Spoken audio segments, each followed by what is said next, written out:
GATE 2022 Life Sciences Section S Microbiology question number 73. Which of the following are present in the gram-negative bacteria? A. Lipopolysaccharide, B. Teichoic acid, C. Periplasm, D. Endotoxin. This is the NPTEL online course reference for this question. So this is the detailed structure of a gram-positive cell wall and gram-negative cell wall. Okay, it is mainly divided into three parts. Right, this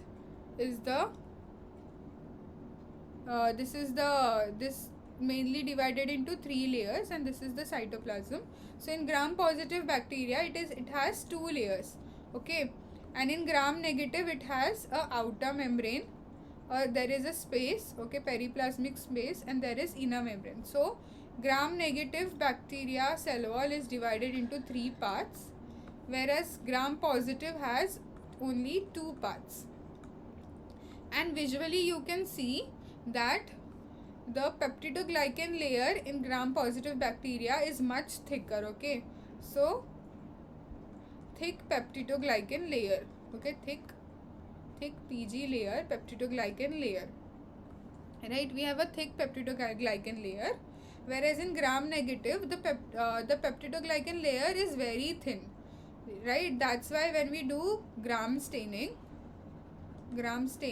so what is the principle of gram staining? What happens? First we add crystal violet, right? We add crystal violet,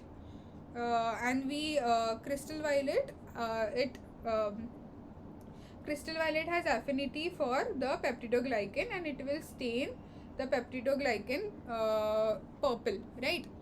So when we add this peptidoglycan, so when we add crystal violet, it will stain the peptidoglycan, whereas here there is no peptidoglycan to stain, and hence it will not take up crystal violet stain. Okay, and it will little bit take up the crystal violet stain. Then the next step is to add iodine. Okay, iodine. Okay, grams iodine we add. It is a mordant. Okay, so what is the mordant? It will fix the crystal violet stain. Okay, it will fix tightly the crystal violet stain. And then the third is we decolorize it. The third step is we decolorization with ethanol. Okay, the third step is decolorization with ethanol.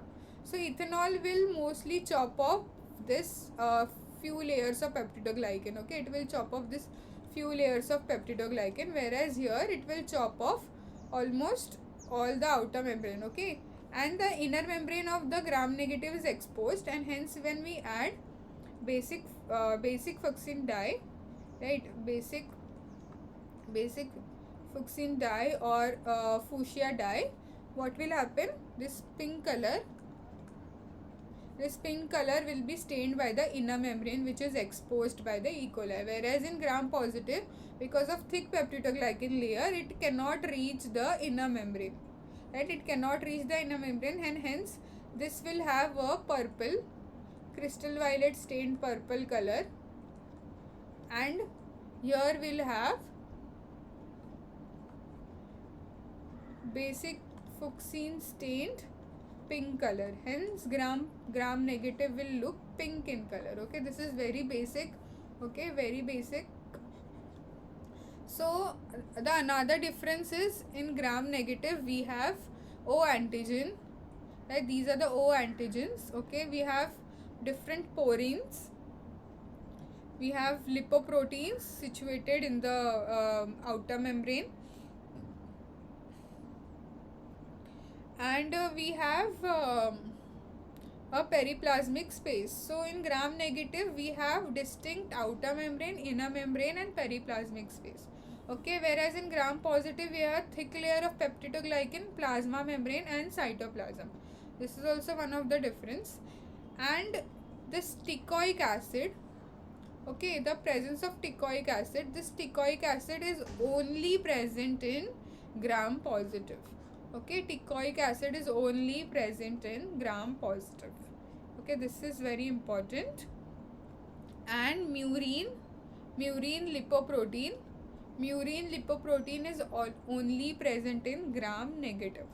Okay, this is very important, that murine lipoprotein is always present in gram negative and teichoic acid is present in gram positive.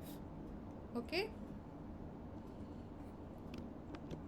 so in gram negative we have periplasm, yes, we have lipopolysaccharide, we have endotoxin. Endotoxin is nothing but lipopolysaccharide. Okay, endotoxin is nothing but lipopolysaccharide, and gram negative doesn't have teichoic acid. Okay, it doesn't have teichoic acid. So which of the following are present in gram negative bacteria? It's A, C and D. Okay, any question? Ma'am, in gram staining, I have generally read that 95% alcohol is used. Why it is 95%? Why not 20% or 30%? So this peptidoglycan layer, so as I mentioned in the last class also, so in the question of disinfectants, right? So disinfectants, I said that phenols, chloroform, all these organic solvents, phenol, chloroform and ethanol, also methanol, they dissolve the plasma membrane, they dissolve the hydrophobic, right? They dissolve the hydrophobic residues, right?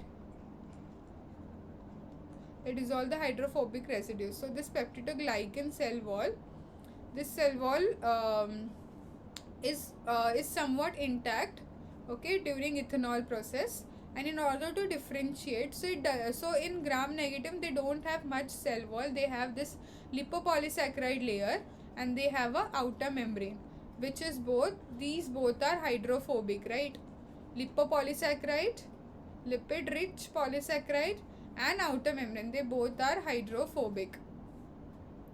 So we use higher concentration of ethanol.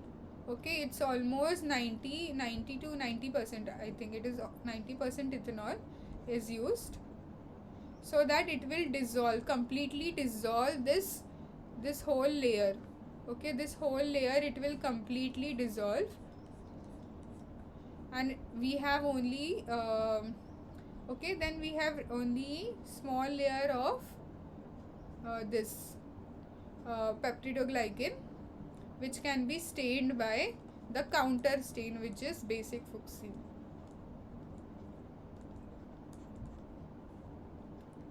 Okay, so that's why we use higher percentage of ethanol, so that it completely dissolves. So ethanol step is very important.